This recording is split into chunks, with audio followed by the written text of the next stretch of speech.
کبھی آپ نے سوچا ہے کہ ایک چھوٹی سی غلطی انسان کی پوری زندگی بدل سکتی ہے، یا کبھی ایسا محسوس کیا ہے کہ قسمت بعض اوقات ہمیں بہت قیمتی سبق دینے کے لیے عجیب و غریب راستے اختیار کرتی ہے؟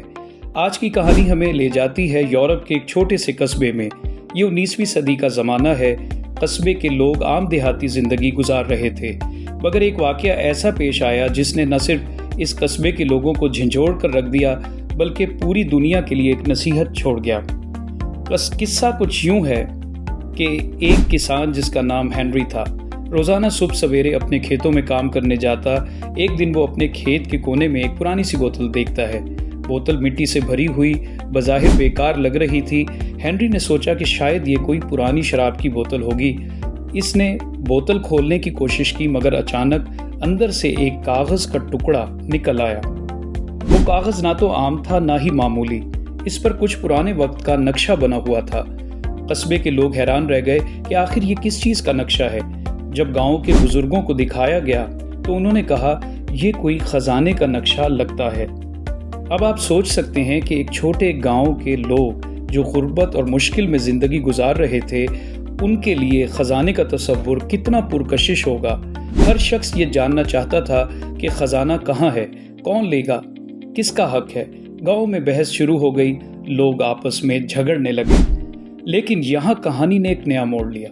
ایک بزرگ عالم جو اس قصبے میں علم و دانائی کی علامت مانے جاتے تھے، سب کو اکٹھا کر کے کہنے لگے، اگر یہ واقعی خزانے کا نقشہ ہے تو ہمیں یہ یاد رکھنا چاہیے کہ لالچ انسان کو برباد کر دیتی ہے۔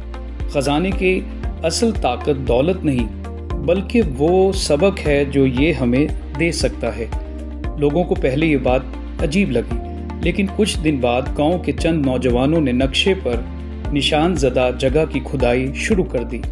سب کو یقین تھا کہ وہاں سونا یا جواہرات ملیں گے، مگر جب زمین کھودی گئی تو اندر سے کوئی خزانہ نہیں نکلا، صرف ایک تختی نکلی جس پر یہ الفاظ کندہ تھے، اصل خزانہ علم ہے، دولت نہیں۔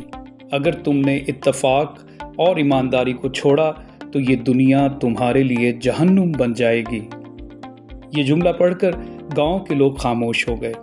انہیں احساس ہوا کہ وہ ایک کاغذ کے ٹکڑے اور لالچ کی وجہ سے آپس میں دشمن بننے لگے تھے، مگر حقیقت یہ تھی کہ خزانہ کبھی سونے چاندی کا نہیں تھا، بلکہ ایک نصیحت تھی جو آنے والے نسلوں کے لیے چھوڑ دی گئی تھی۔ دوستو، یہ کہانی ہمیں یہی سبق دیتی ہے کہ دولت وقتی خوشی دیتی ہے، لیکن اصل خزانہ علم، اتفاق اور انسانیت ہے۔ آج بھی اگر ہم اپنے معاشرے کو دیکھیں تو ہمیں یہی لگے گا کہ ہم سب خزانے کے پیچھے دوڑ رہے ہیں، مگر اصل خزانے کو بھولتے جا رہے ہیں۔ تو سوچ کر بتائیے، کیا آپ خزانے کی تلاش میں ہیں یا اصل خزانے کو پہچان چکے ہیں؟ میں ہوں حسن سید، آپ دیکھ رہے ہیں میرا یوٹیوب چینل آواز کے سائے۔ چینل کو سبسکرائب کریں، لائک کریں، شیئر کریں اور اپنی رائے ضرور دیں۔